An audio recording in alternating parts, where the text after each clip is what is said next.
The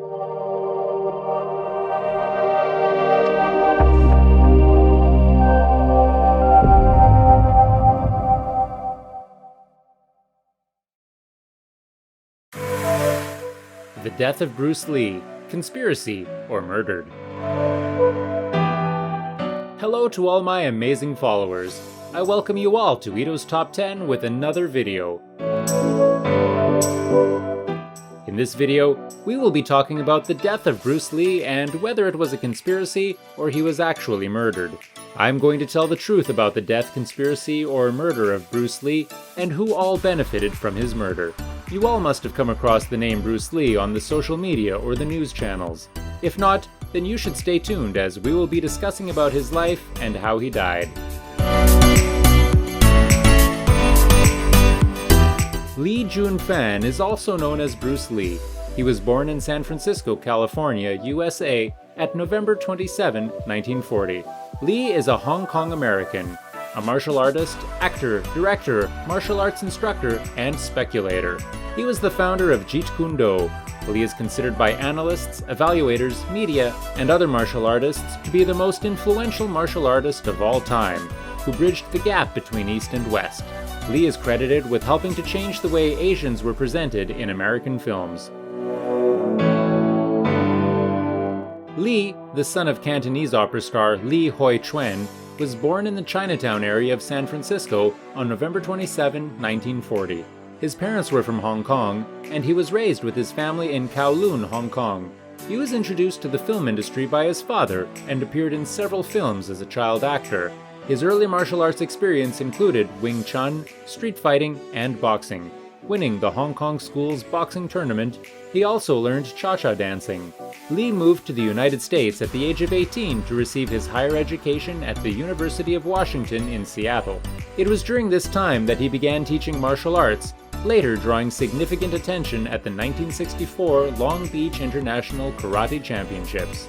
In the 1970s, his Hong Kong and Hollywood-produced films elevated the traditional martial arts film to a new level of popularity and acclaim, sparking a surge of interest in the Chinese nation and Chinese martial arts in the West. The direction and tone of his films dramatically influenced and changed martial arts and martial arts films worldwide. He is noted for his roles in 5 feature-length martial arts films in the early 1970s: The Big Boss, 1971, Fist of Fury, 1972, Golden Harvest's Way of the Dragon, 1972, Enter the Dragon, 1973, and In the Game of Death, 1978. Lee became an iconic figure known throughout the world, particularly among the Chinese and Asian Americans for his initial learning of Wing Chun, Tai Chi, boxing, and street fighting. Lee had residences in Hong Kong. On May 10, 1973, Lee collapsed during an automated dialogue replacement session for Entering the Dragon at Golden Harvest in Hong Kong. Suffering from seizures and headaches, he was immediately rushed to Hong Kong Baptist Hospital, where doctors diagnosed cerebral edema. They were able to reduce the swelling through the administration of manifolds. The headache and cerebral edema that occurred in his first fall down were later recurring on the day of his death. On July 20, 1973, Lee was in Hong Kong to have dinner with actor George Lazenby, with whom he intended to make a film. According to Lee's wife Linda, Lee met producer Raymond Chow at 2 p.m. at home to discuss the making of the film Game of Death. They worked until 4 p.m. and then drove together to the home of Lee's colleague Betty Ting Pei, a Taiwanese actress. The three went over the script at Ting's home, and then Chow left to concentrate on a dinner meeting. Later, Lee complained of a headache, and Ting gave him the anesthetic Eugenics, which contained both aspirin and the sedative meprobamate, around 7:30 p.m. He went down to lie for a nap. When Lee did not come for ceremonial dinner, Chow came up to the apartment, but he was unable to wake Lee up. A doctor was summoned and spent 10 minutes attempting to renew Lee before sending him by ambulance to Queen Elizabeth Hospital. Lee was declared dead on arrival at the age of 32. There was no visible external injury. However, according to autopsy reports, Lee's brain had swollen considerably, from 1,400 to 1,575 grams, a 13% increase. The autopsy found eugenics in his system.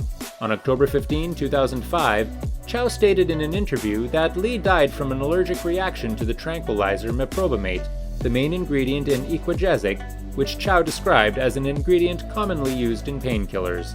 When the doctors announced Li's death, it was officially ruled a death by misadventure.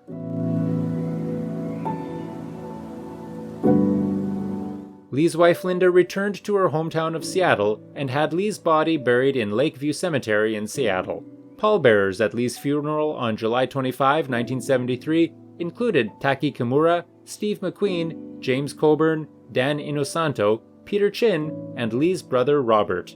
Around the time of Li's death, numerous rumors appeared in the media. Li's iconic status and untimely death fed many wild rumors and theories. These included murder involving the triads and a supposed curse on him and his family, rumors that persist to the present day. Donald Tier, a forensic scientist, recommended by Scotland Yard, who had overseen over 1,000 autopsies, was assigned to the Li case. His conclusion was death by misadventure, caused by cerebral edema due to a response to compounds present in the blend medication Equagesic. Although there was an initial rumor that cannabis found in Li's stomach may have contributed to his death, Tier said it would be both irresponsible and irrational to say that might have triggered either of the events of Bruce's fall down on May 10 or his death on July 20. Dr. R.R. Lysette, the clinical pathologist at Queen Elizabeth Hospital, reported at the coroner trial that the death could not have been caused by cannabis. Since his death, Li has continued to be a prominent influence on modern combat sports, including judo, karate, mixed martial arts, and boxing, as well as modern popular culture, including film, television, comics, animation, and video games. Time named Li one of the 100 most important people of the 20th century.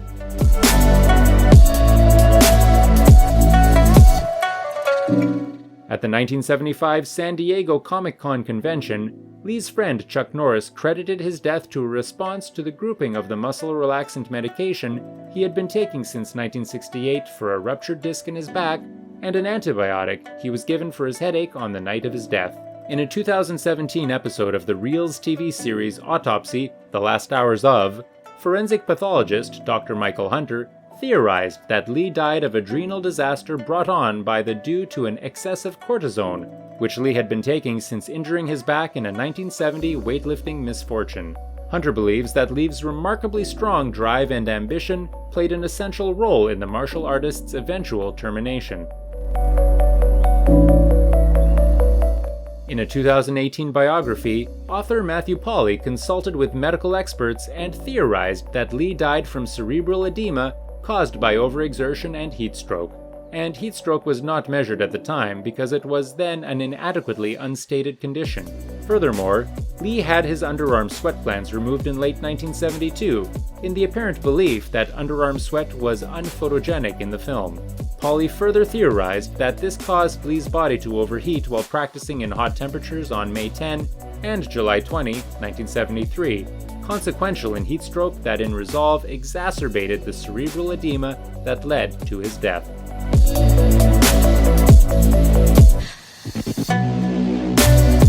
Bruce Lee films such as Game of Death and Enter the Dragon were also the foundation for video game genres such as beat-em-up action games and fighting games.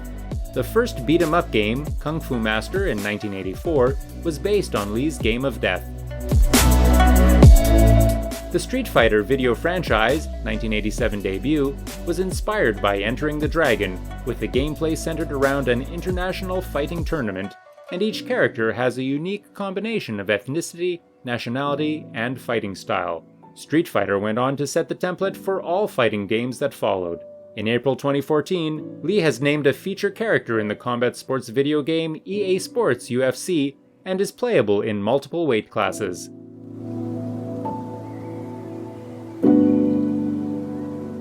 Numerous sports and entertainment figures have cited Li as an inspiration, including actors such as Jackie Chan and Eddie Murphy, actresses Olivia Munn and Diane Doan, musicians such as Steve Aoki and Rohan Marley, rapper LL Cool J, comedians Eddie Griffin and W. Kamau Bell, basketball players Stephen Curry and Jamal Murray, skaters Tony Hawk and Christian Hosoi, UFC champions Uriah Hall and Anderson Silva, and American football player, among others.